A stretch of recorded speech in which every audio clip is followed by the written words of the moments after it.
Thank you very much for joining us once again. We are still in the great county of Kisumu, county number 42, and now we have a conversation with the governor, Professor Peter Anyang' Nyong'o. Thank you for speaking to us, Governor. Thank you very much. Thank you for hosting us in your great county. Welcome to Kisumu. Thank you. Yeah. Now, Governor, one of the main things that is at the top of mind everywhere across the world is the COVID-19 situation. Maybe to start with, you could give some insight on what is the status of Kisumu. Well, you know, when COVID-19 struck us last year, about April, May then, the infection rate here was actually very low. By the time we came to about September, we perhaps had lost only about 2 people in Kisumu County, those originating from Kisumu County. But since October, we have seen the sudden rise in COVID-19 cases in the county. I would say the death rate has gone up maybe 2 or 3%, when then it was only perhaps 1%. We can talk losing about 10 people to 15 people a day sometimes. And according to our experts, led by Professor Kamarugo, we have a group of experts advising the Lake Region Economic Bloc on COVID-19 issues. They have done a survey and they show the graph of increase going up rather steeply in Kisumu County, peaking in June next year. So we're kind of very frightened. We have re-engineered our preventive systems, our surveillance systems. Just this morning I was talking to the chief officer in health, and he was telling me that the face masks that we have bought early in the year, about 350,000 cloth face masks, we're just about to begin giving them out to the vulnerable part of the population, as well as our community health workers, because the nurses and clinical officers and doctors in the hospital are catered for by the usual professional mask that we use. And I think we're not too badly off on the PPEs, provided the money continues to flow from the national government. So I would say that in terms of preparedness, we are not really badly off. But if it peaks exponentially and very high, as we expect it might, according to what the experts have said, then really we have a lot to do. About how many people have you lost? I think to begin we are losing about maybe 2 people in a month or something like that. But it has gone up, and at times there's a report of about 15 people being lost in one day. It's not usual on a daily basis, but such occurrences have been noticed in the county. And therefore, I myself wouldn't be kind of sitting in a comfortable zone thinking that this could not be a trend once the new year begins. So we better really begin preparing ourselves for the worst, really. We shouldn't be complacent about it. Are you also advocating for some sort of lockdown? Okay. And so for Kisumu, you'd like Kisumu to be locked down? For me, I would like Kisumu to be locked down, or I would like Kisumu to ensure that the COVID rules are very strictly adhered to.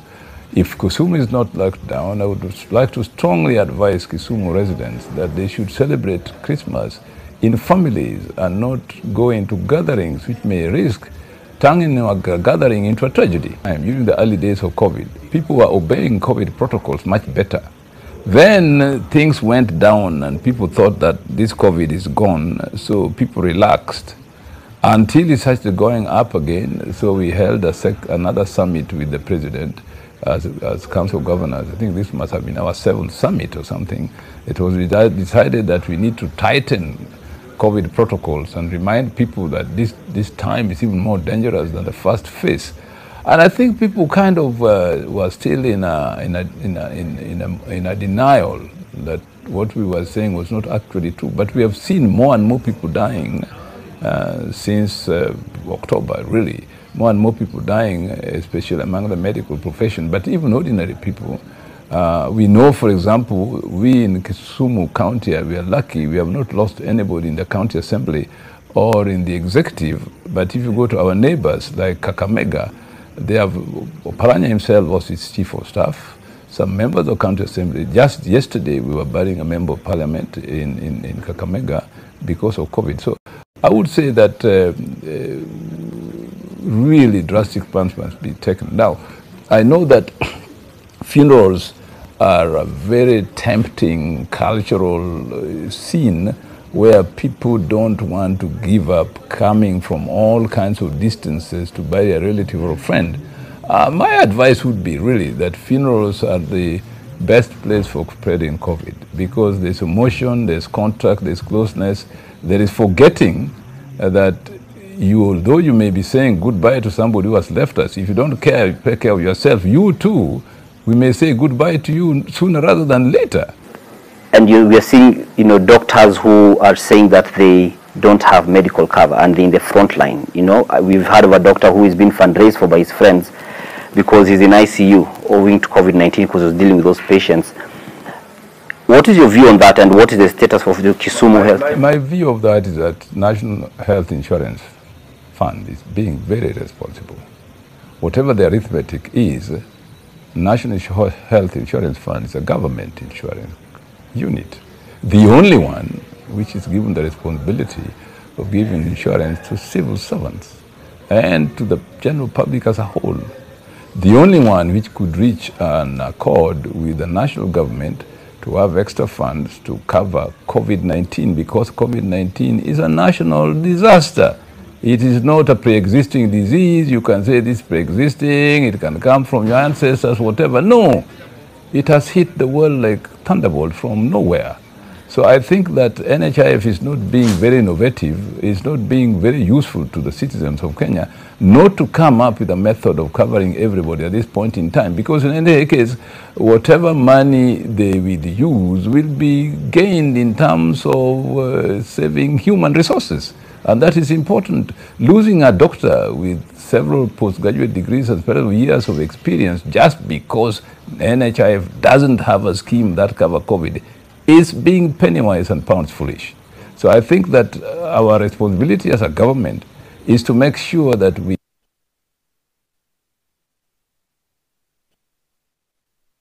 at this point in time, whatever resources we have should be used to safeguard against COVID causing mortalities among our people. Because I know that even when they cause mortality, these people are in the front line of saving lives. So I think it's a travesty of justice, really, not to cover the health professionals who are working in the front line against COVID, but also the ordinary citizens who are, it's not their mistake that COVID is here.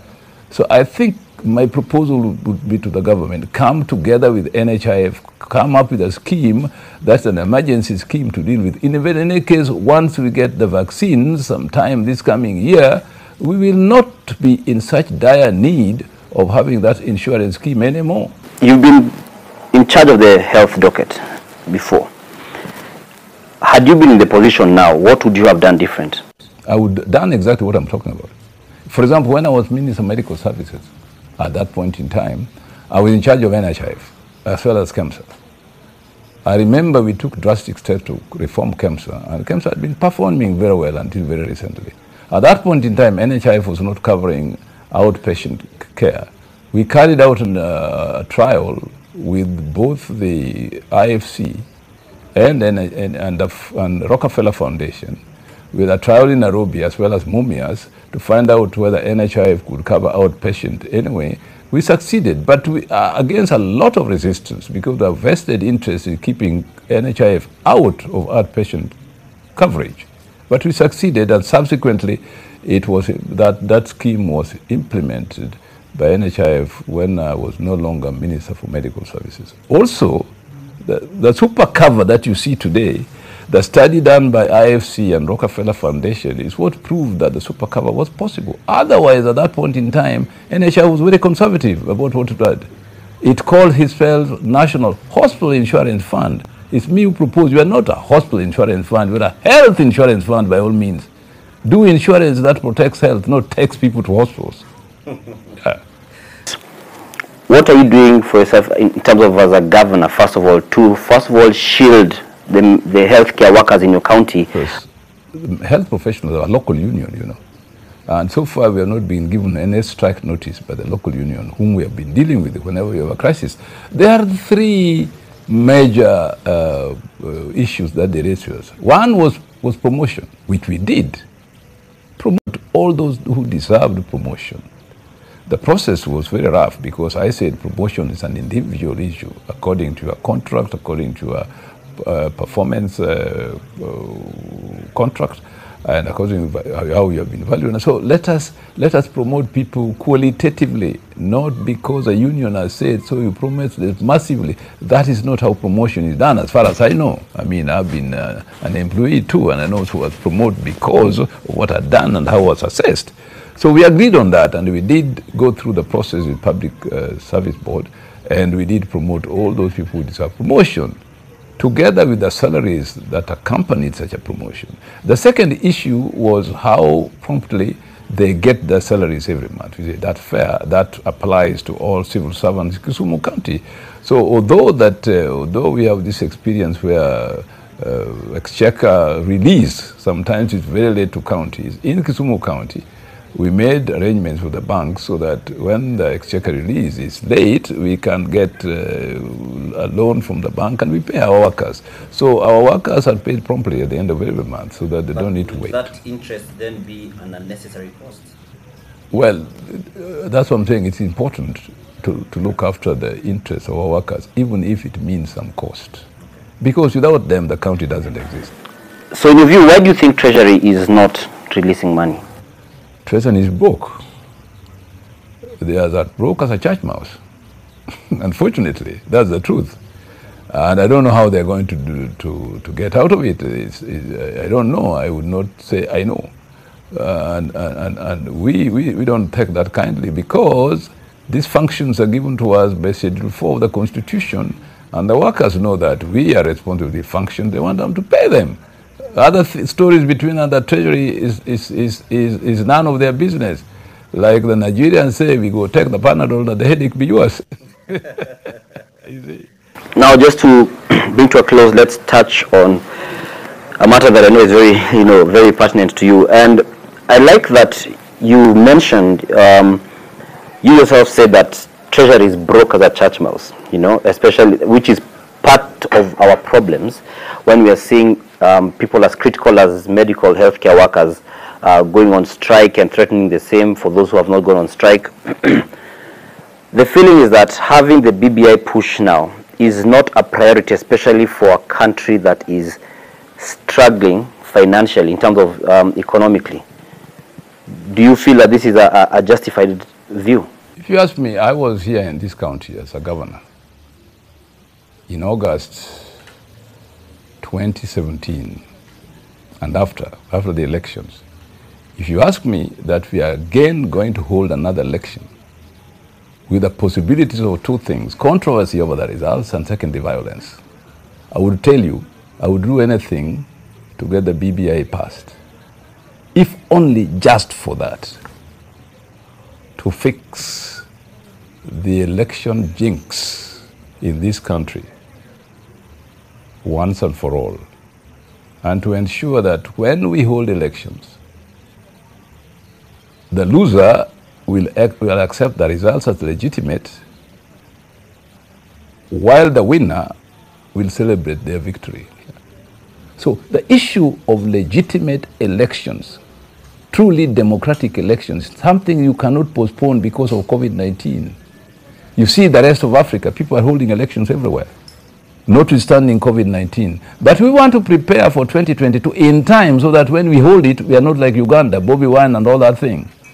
No, we will hold an election where when somebody wins the election, they will celebrate their victory while the loser accepts the results as legitimate, which the present constitution, I'm afraid, good as it is, and having struggled for it, and me, I was disappointed because it did not produce a parliamentary system, but I said it's better than what we have. Even now, I would say that the BBI did not give me a parliamentary system, but the things they give us are things that are very important to jump over the present hurdle in our political system into a better future.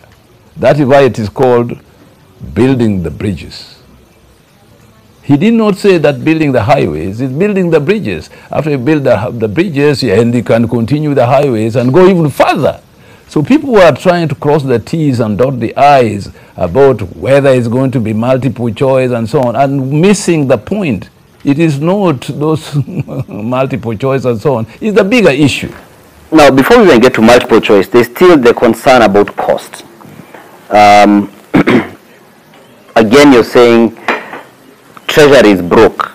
We are not even able to send money for us to pay the frontline workers in this pandemic.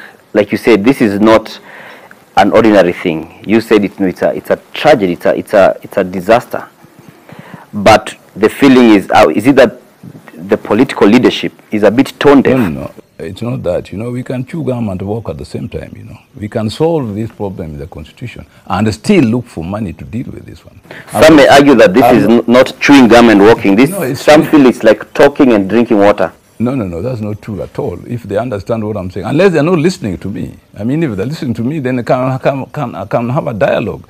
If they're not listening, then there's a monologue. So all I'm saying is that, look, this issue is as urgent even as dealing with COVID, because there's no need saving all of us. And then when we want to come to 2022, I experienced what I experienced in Kisumu last time. How many people died in 2008? We lost 1,300 people. How many people were displaced? 650,000.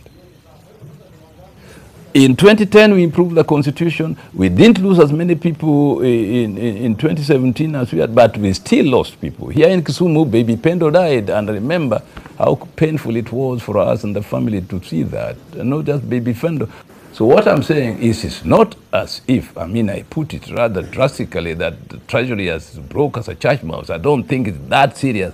It means the money is less to meet everything, but you cannot sacrifice fixing the electoral jinx just because you don't have enough money. Okay, you need to do it because it's a necessity, among other things proposed in the BBI. And the concern of the wage bill, it's because we've got many new positions being proposed at the very top. I'll tell you, look, that is not even true. I've asked the people who argue like that to do the arithmetic. Do the arithmetic and find out whether what you have now is going to be more expensive than what we shall have. For example, now, all the ministers come from outside Parliament. In the BBI is proposing the ministers will come from Parliament, just a few will come from outside. When I was minister of both of planning and national development as well as medical services, it was my parliamentary salary that I earned. Being a minister, I only earned a small allowance, really. Now, if you are saying this is going to be more expensive, just do the arithmetic, present it to us, and I'll tell you the present government is more expensive than even the coalition government was, where ministers came, and there were 42 of us, where ministers came from Bunge. Okay? Secondly, people want representation, fair representation. The same people who are saying that it's going to be more expensive are the same people who are saying we want 1 shilling, 1 man, 1 vote. Okay, BBI say, if you're going to implement 1 shilling, 1 man, 1 vote, you need more constituencies. Say, now constituencies are too many. Make up your mind. Do you have 1 shilling, 1 man, 1 vote, which means you have to more constituencies, or what are you doing? So please don't play with our minds, because we can see what is happening. If you want 1 shilling, 1 man, 1 vote, consequentially, you will need more constituencies, and that is there. In fact, what people are ngangaring about now is not so much constituencies. Nyeri was saying, give us ours. The same people saying, give us ours, the people turn around. No, this BBI is for big men. Really, please. Don't try and have your cake and eat it at the same time. So what about those, like the deputy president has been saying that he'd like it to be 1, run concurrently with the elections, the referendum, and 2, he's talking about multiple choice approach as opposed to a one question. Let the deputy president give me the arithmetic while he's saying that they should run together with the election. The same deputy president is saying, look, this BBI is going to bring too many complicated choices for the people. The people will find it difficult to do that. The same deputy president is saying they want multiple choices. Now, which is which? Do you want a simple referendum where people say yes or no? Or do you want a complicated referendum where there are multiple choice? For me, a multiple choice is the following. I will ask myself, this bottle is 5 inches tall. Do you agree? Strongly disagree? You see? Or do you disagree? Lightly disagree? That's multiple choice. You are trying to get multiple questions for answering one major question. But if you are saying you are answering yes or no, or you are saying, okay, the BBI proposes that the judiciary be increased, or the parliamentary be decreased, and you are voting on each of these issues, that is not multiple choice. That is many choices, which we do every year when we elect people at the elections. We elect a president, we elect an MP, we elect a senator, we elect an MCA, we elect a woman rep, who else do we elect? An MCA. We elect about 6 people. It is not multiple choice that we are making decisions on different positions. So the use of multiple choice as far as the deputy president is concerned is also rather misleading. You do appreciate that the BBI has been one of the vehicles that has contributed, according to the studies by the the Kenya Medical Association, to the spike in COVID-19 infections. The areas when you map, the nation did the story, when you map where there were rallies or these, gatherings, that the numbers spiked a few weeks after that. Well, let me say No, let me say the following. Don't just allude to the BBI. Gatherings by their very nature. Whether the deputy president giving people wheelbarrows in Nyeri, or the Corino church holding a church thing in Bungoma, or it is by the Catholics having a major ceremony where the Archbishop is, where people gather, you risk getting COVID. Or the BBI function in Kisumu. But the BBI function we had here didn't really lead to that much of COVID. There's no evidence. But do you feel that you as leaders were setting an example that shouldn't be set? I'm saying yes, we should. In fact, that's why we are deciding the BBI that rather have these rallies, we shall have town hall meetings with proper social distancing, because you see the danger. You see, so in fact, I'm discouraging our staff and our people in this county that this idea of running to funerals where you have no relative or nothing, you stop it. I don't go. Yeah, because I know at my age, I am an endangered species. So I'd rather safeguard my species than go to funeral where I don't know who is going to come. I don't know where they're going to come and hug me, oh, Nyatinya Mera, whatnot, All right. Governor, you have the privilege of hosting the second Kusi Ideas Festival, and the first in Kenya, because it was first in Rwanda. What for you is the significance of this event altogether, then the significance for the county of Kisumu? You remember that we co-hosted, or we co-sponsored, the Kusi Ideas Festival last year with the Nation Media Group. Nation Media Group had actually advertised for people who want to co-sponsor by paying something with. I thought it was a very good idea. I thought it was really a good idea. It's like rising from its ashes, as it were. But anyway, if you have been to Genoa, you see those sailing boats. I mean, it was fantastic engineering, and the kind of metals and sails that were used. And then you turned the sail according to the direction the wind was blowing. So actually the sails were very scientifically structured, and there were many. So I asked, why are there so many sails? Because this boat, or these ships for that matter, moved according to the movement of the wind. These sails in such a way that when the wind direction turns, you put it so that the ship can continue moving forward. You see what I mean? That was not simple science in those days. And if we could have that science those days, and these days we look for technology and science from outside, we need, like the proverbial owl, rise from our ashes and begin being original and in terms of science and technology. But now it is for us to use Kisumu to open the world to Kenya and East Africa as a whole through ideas like Kusi Ideas Festival. And so what do you feel will be the take-home for those who will attend or will, watch the sessions? What do you feel will be the take-home for them? It is time, as I said, that we rise like the proverbial owl from our ashes and begin flying with the eagles. In terms of development, in terms of ideas, in terms of technology, in terms of innovation, and we can. And that's why I really like the idea of having technology and incubation and innovations every ward. Let's every county to begin with and evolve it downwards. In Kisumu, we have already started. Okay. Yeah. Governor, are you looking at defending your seat in 2020? Oh, definitely. Okay. I would not be here with you if I wasn't. I would be doing something else, my brother. Yes. Yeah. So is this campaign or something? No, it's not campaign. I'm just being honest with you. It's not campaign, but it means that I'm interested in serving my county and my country. That's why I take time and talk to you about these things. If I was not interested, I would be doing something much more interesting somewhere. I won't tell you what it is, but still. maybe you're interested in one of the new seats that is the BBI. No. Believe you me, when I say something, I mean it. I will be here as governor of Kisumu. When I finish my 5 years, you'll find me as a professor emeritus at one or the other university on the face of this earth. So not among the big five? No.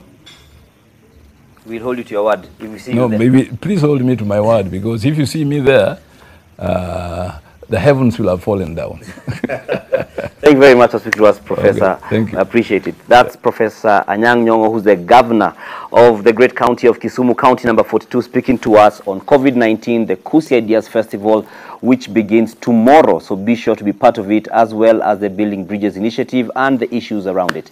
Thank you for watching.